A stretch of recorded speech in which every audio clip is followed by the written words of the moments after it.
Hundreds gathered at the Oshkosh Convention Center Sunday to learn more about the past and present of the region's indigenous communities. This is the beginning of a series of workshops, lectures, and informational sessions for people to learn about Native American culture. It really is all of our heritage. I think it's really a good opportunity to learn and be educated about what's important to them and how we can honor their history. The series is called Bridging Past and Present, exploring Native American cultural heritage. The sessions will also have Native American artists demonstrating their culture. After archaeologists discovered an extensive Native American village at Menominee Park in 2023, tribes are now trying to provide education to the public. 50 years ago, you wouldn't find this.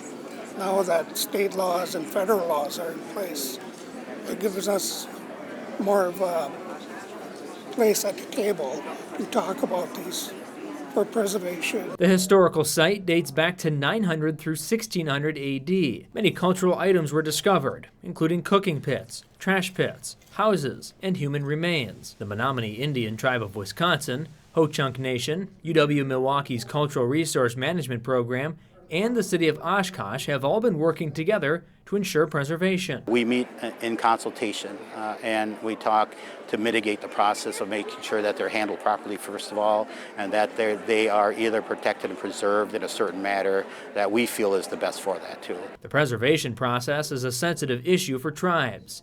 These discussions allow them to share their knowledge on preserving the history. Quackenbush hopes the cultural items will be used for people to learn from and bring awareness about indigenous heritage. So if there's educational components instilled within the park system, signage for example, or naming of items out there, it should serve some form of education for the public. In Oshkosh, Tony Langfellow, Fox 11 News.